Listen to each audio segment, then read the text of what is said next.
For demonstration purpose, we've removed the top half of the conveyor so we can show you the inside of the tank, as well as the conveyor drive bar, the rack drive rails,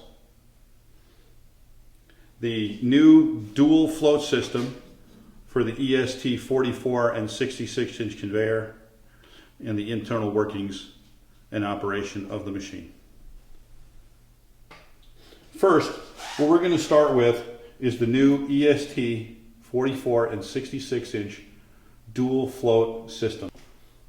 The new dual float switch is contained inside an easy access control box, which is held in by one bolt and nut. Both the wash tank and the power rinse tank contain their own switches.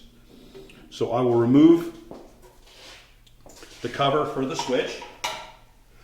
I'm going to remove the wash arms by pulling them forward, lifting up in the back, removing them individually.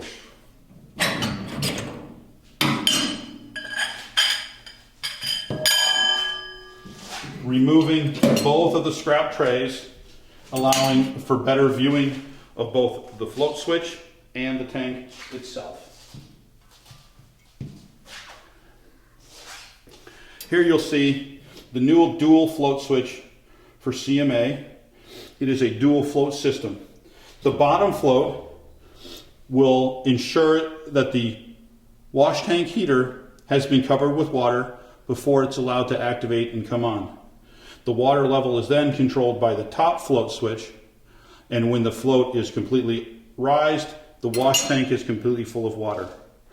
If the water level should drop in this particular tank, the float switch will turn on the main water valve, refilling it with water. Located in the same tank is the heating element, as well as the thermostat, which you can see inside the tank. Again, located, as you saw earlier, above the wash tank is the detergent bulkhead fitting access, which we've discussed where the bulkhead fitting should be for your detergent, which is directly over the wash tank. On this side of the wash tank is the overflow, which is used to carry any debris out of the machine while it's in operation, keeping the dishwater as clean as possible and free of debris. Located next to the overflow, you'll also find an access to install a quick drain return line if you have a quick drain in your dish table. In the event your table does not have a quick drain in it, you'll just leave this plug in place, making sure it doesn't leak during operation. If it is required, you'll find the quick drain plumbing supplies located with your installation information. Please put it in. Now we're going to first reinstall the wash arms. When you put the wash arms in, please note there is a front and a back to the wash arm.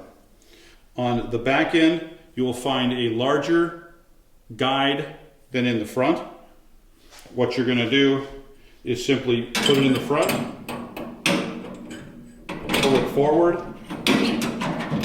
and allow it to snap into place.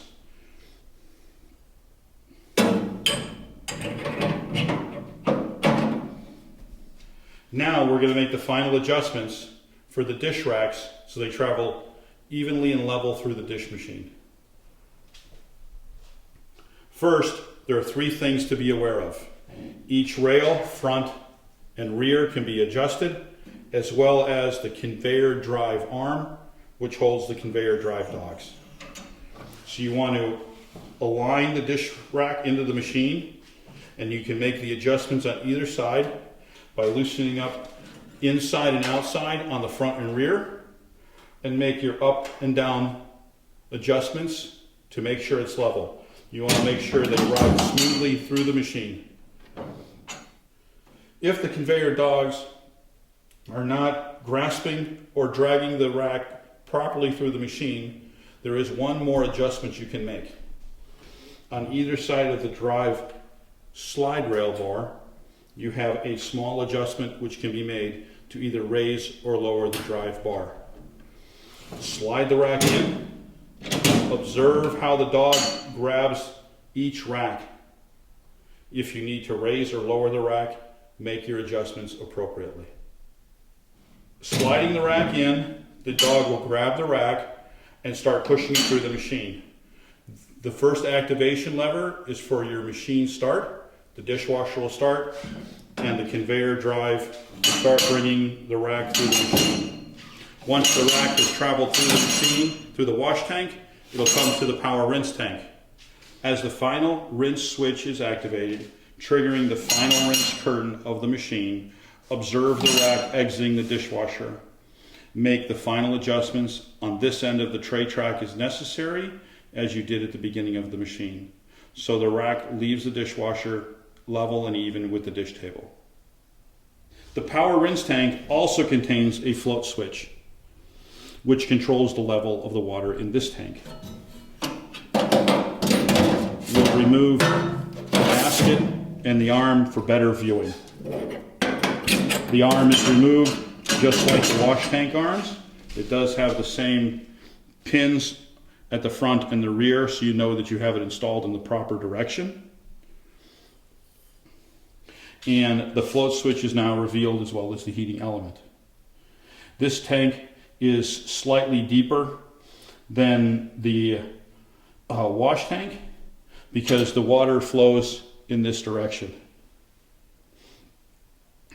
When the float in this tank is activated, again, the lower float, when it rises, it will make sure that the heating element can come on when there's water in the tank, and the level of the tank is controlled by the float. These floats are identical in these machines, so you're not having to stock more than one part in the event it does need to be replaced.